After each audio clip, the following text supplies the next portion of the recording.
मोदी 3.0 का पहला एक सर्वस्पर्शी और मेरा ये मानना है कि सर्व समाज के लिए और ज्ञान की बात जो आदरणीय प्रधानमंत्री जी करते थे, गरीब, युवा, अन्नदाता, नारी, भारतीय जनता पार्टी केवल बात नहीं करती, भारतीय जनता पार्टी उनके लिए काम भी करती है।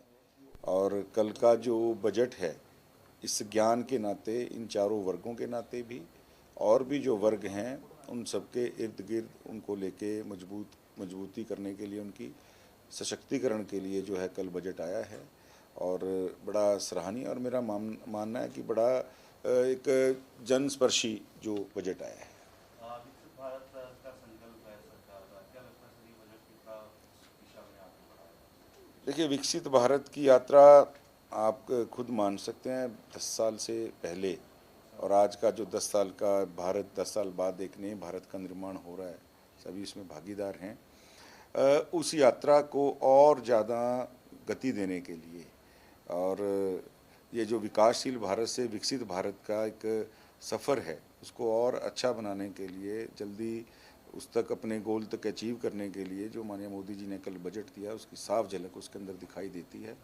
और निश्चित रूप से भारत आदरणीय मोदी जी के जो मार्गदर्शन में ऐसे आगे बढ़ता रहेगा। एक विपक्ष सवाल उठा रहा था, कह रहे कि हरियाणा को कुछ नहीं दिया। हरियाणा के तमाम नेता कह रहे इलेक्शन स्टेट था, बहुत सारी उम्मीदें थी लेकिन ऐसा नहीं। कांग्रेस बजट के अंदर घोषणाएं करती थी और जो आज दीपेंद्र हुड्डा जी की स्टेटमेंट मैंने भी पढ़ी है, जितनी बातों का उन्होंने जिक्र किया, अगर उन बातों को कभी घोषणा पत्र से बाहर वो लाए होते तो शायद आज ये बातें करने का मौका उनके पास ना होता। और लोग भी उस बात को नहीं भूले हैं कि कभी एक हाईवे पूरे हरियाणा में बना था उनके समय में, जो रोहतक को जोड़ता था। आज हर ज़िले से 2 हाईवे, 3 हाईवे, 4 हाईवे ये बिना बजट के, बिना घोषणा के निकल रहे हैं क्या? मैं उनसे पूछना चाहता हूँ। आज वंदे भारत के नए रूट्स हैं पूरे देश के अंदर, उसमें हरियाणा भी सबसे पहले इलेक्ट्रीफाइंग जो उनके ट्रैक्स हुए हैं ट्रेन्स के, और एम्स जो वो कभी बातें करते थे उसके लिए काम शुरू हो गया। यानी हर ज़िले के अंदर एक मेडिकल कॉलेज बन रहा है। केंद्र सरकार का उसके अंदर महती भूमिका है, महती जो हमारा बजट जो है उसमें आ रहा है। ये बिना घोषणा के, बिना बजट के प्रावधान के बने हैं क्या? मानिए दीपेंद्र हुड्डा जी ने केवल, और हुड्डा परिवार ने, और मैं कहता हूँ कांग्रेस पार्टी ने केवल लोगों का ध्यान बंटाने का एक सबक सीखा हुआ है। और इससे ज़्यादा उन्होंने कभी, घोषणा पार्टी कांग्रेस थी, भारतीय जनता पार्टी जो है कर्म करने वाली पार्टी है और हम अपना काम कर रहे हैं। सर, एक हरियाणा सरकार ने हाल ही में एक सिफारिश की थी, जो जिन पुलिस अधिकारियों ने शंभू बॉर्डर पर ड्यूटी दी थी, अपनी ड्यूटी निभाई थी और कानून व्यवस्था बनाए रखी थी, तो उन्हें गैलेंट्री अवार्ड दिया जाए।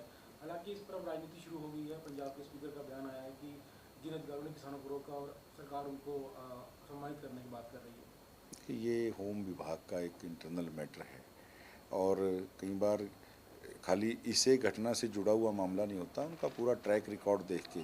अब मान लीजिए उसने अगर इस जगह अच्छा परफॉर्म किया और उसकी पूरा ट्रैक ख़राब होता तो कभी भी सिफारिश नहीं जाती थी। पूरा लाइफ का एक ट्रैक देख के, और मुझे, क्योंकि मैं इस बारे में बहुत ज़्यादा नहीं जानता, हाँ मैंने ये पढ़ा भी है, मामला अखबारों के माध्यम से मेरे संज्ञान में भी आया है, लेकिन मैं इतना ज़रूर मानता हूँ कि खाली एक शंभू बॉर्डर वाली घटना इसके पीछे नहीं रही होगी, और भी उनके जो करियर का कोई महत्वपूर्ण काम है इसके अंदर महती रूप से उसका जरूर योगदान रहा होगा।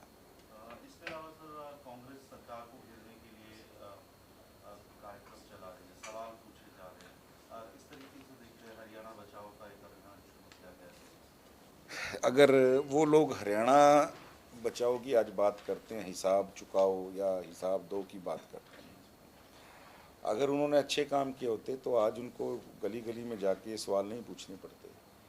आज प्रदेश की जनता जननायक प्रधानमंत्री नरेंद्र मोदी जी के नेतृत्व में और आदरणीय मनोहर लाल जी ने जिस तरीके से इस प्रदेश को आगे बढ़ाया, और आज नायब सैनी जी के नायाब नेतृत्व के अंदर हरियाणा सरकार जो चल रही है, एक बड़ी जनस्पर्शी, जनसंवेदी सरकार है।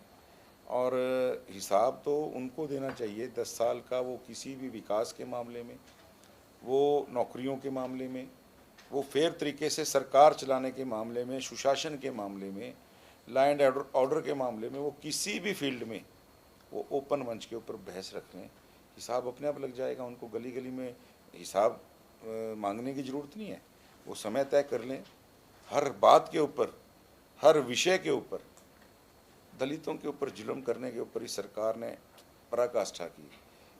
और भाई भतीजावाद, क्षेत्रवाद, जातिवाद, और मैं तो कहूँगा कृपावाद, एक नया शब्द भी इस कांग्रेस की सरकार ने जन्म दिया। यानी हर चीज़ को एक चश्मे से इन्होंने देखा है। जो हमारा है, जो कांग्रेस की स्तुति करता है, केवल वही लाभ का पात्र है, बाकी जो लाभ आम नागरिक है उसको हमेशा इन्होंने लाभ से दूर रखा। मैं तो कहता हूँ कि आप किसी ओपन फॉर्म के ऊपर बहस कर लीजिए, आपको ये गली गली घूमना नहीं पड़ेगा हिसाब मांगने के लिए। जनता आपसे हिसाब मांग लेगी, जहाँ जाओगे जनता आपसे लिस्ट लेके खड़ी होगी। एक कल अहम फैसला हुआ सर 650 बसें इसके बारे में जानना चाहिए कितनी लागत से लगभग 350 करोड़ रुपए की लागत से कल एक 650 बसें, 500 हमारी जो नॉन AC स्टैंडर्ड बसेस हैं और 150 HVAC buses, heat ventilated air condition जो बसेस हैं, उनका एक एयर कंडीशन 150 बसेस का हमने कल जो है हाई पावर परचेज कमेटी के अंदर जो फाइनल किया है। तो 650 बसों का एक फ़्लीट जो है, हमारे नया फ़्लीट जो है इस फ्लीट में और जुड़ने जा रहा है। और निश्चित रूप से जिस तरह एक हैप्पी योजना सरकार ने चलाई है और हमें लग रहा है कि ट्रैवलर्स के अंदर वृद्धि होगी तो सबको दिक्कत ना हो, तो हम अपने फ्लीट को लगातार बड़ा करने का काम कर रहे हैं। और माननीय मुख्यमंत्री नायब सैनी जी ने कल इस बात की मंजूरी दी है। कल 650 बसें जो हैं हमारे